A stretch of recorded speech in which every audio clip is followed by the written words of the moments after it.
Before you said you're a diplomat, but several weeks ago you called Pakistan, your neighbor, the epicenter of terrorism. Well, I did it again today without using the word Pakistan. Yes, and this doesn't sound very diplomatic, does it? No, because you are a diplomat doesn't mean you're untruthful. I could use much harsher words than epicenter.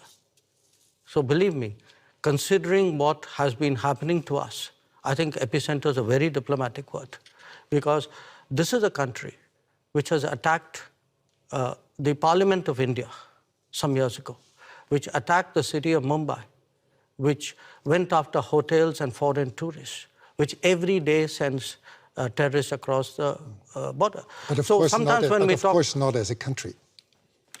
Well, if you control your sovereign space, which I believe they do, if the terrorist camps operate in broad daylight in cities with recruitment and financing, can you really tell me that the Pakistani state doesn't know what's going on?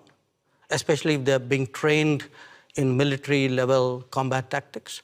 So, you know, when we speak about judgments and principles, why don't I hear sharp European condemnation of these practices which have been going on for multiple decades?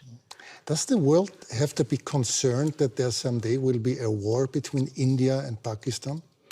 I think the world has to be concerned that there is terrorism going on, and the world often looks away. The world often feels it's not my problem because it's happening to some other country.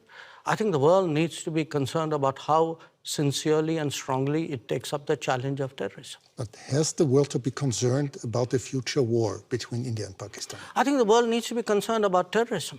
That's what you said. Yeah, sure. Because look, if you pose it the way you do, that's like giving a free pass to terrorism, saying, you know, let's worry about the next consequence of it. I am worried about the terrorism.